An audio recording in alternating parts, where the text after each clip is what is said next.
saw the US has redeployed its newest aircraft carrier from the Persian Gulf to the Syrian coast. Washington's also urging American citizens to leave Syria immediately. Let's talk to Patrick Henningsen now. He's a political analyst from America's Infowar.com online magazine. Patrick, very good evening. Thanks for being with us. Does this look, from what you're seeing, from what you're gleaning here, like a build-up towards an intervention, do you think? I think what it looks like now is we're looking at the initial steps of a repeat of what we saw in Libya. Okay, the U.S. have positioned their aircraft carrier off the coast of Syria, but most of that is posturing.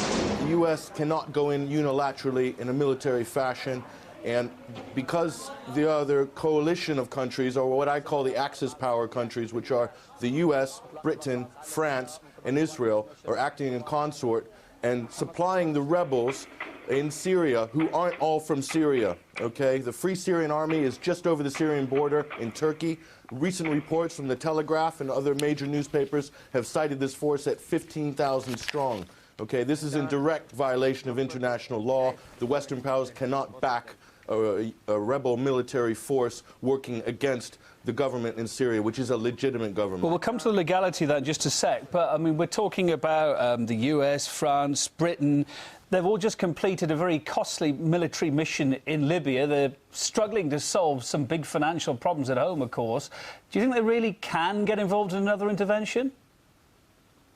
Look, the U.S. is financing all of its empire through the Federal Reserve printing fiat dollars, okay? And there's only one candidate in this sort of presidential race at the moment on the Republican side is Ron Paul, who's actually advocating not getting involved in nation building, not having military intervention overseas. No one else is talking about it. But it's good news for the oil producers.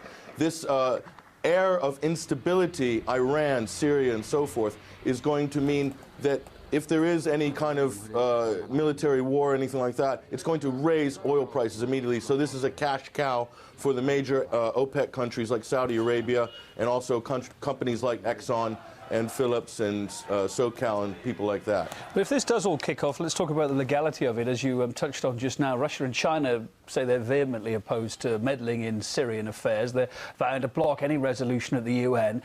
Could Western countries nonetheless still undertake military efforts of some sort, though, despite that?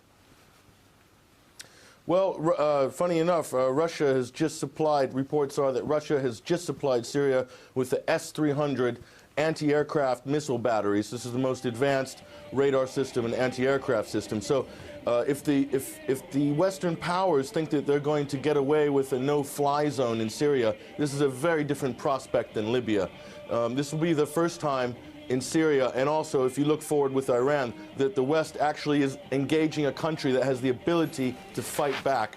So, but the strategy now is to weaken Syria internally by using mercenary forces, al-Qaeda forces, which were used in Libya and also in Afghanistan, to bring them into base in Turkey, come over the border for incursions. These humanitarian zones that the French are talking about are not humanitarian corridors. These are paramilitary corridors. They will be used to move arms, much like the Egyptian military government facilitated the movement of arms over the Egyptian border into Libya, which was a direct contravention of the UN resolution 1973. So the UN is losing all credibility here as well. Patrick, just cutting to the chase here, again, as time goes on, as we're focusing on what's happening in the country, why do you think Western powers are still so sure that President Assad's departure is going to improve anything in Syria, especially witnessing what we're seeing in Egypt right now, tonight? Exactly. Look, the Arab League called an emergency meeting in Cairo to discuss Syria.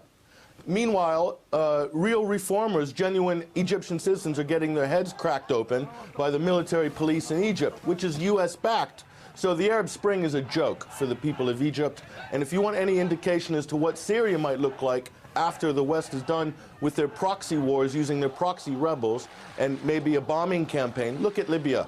They're flying the al-Qaeda flag over the government buildings in Benghazi, okay? But it is open for business as far as international corporations go. The agenda is to carve up what's left of these countries into privatized industrial corridors. They're carving up Libya. They want to carve up Syria. They also want to break what Russia and the former Soviet Union states are forming an economic bloc, a Eurasian Union. Most likely, Syria and Iran will be a crucial part of that economic bloc, this is also throwing a spanner into the plans that are coming out of Moscow. So this is a much wider. I think we're going to see a Cold War, a new Cold War emerge in the next 2 years.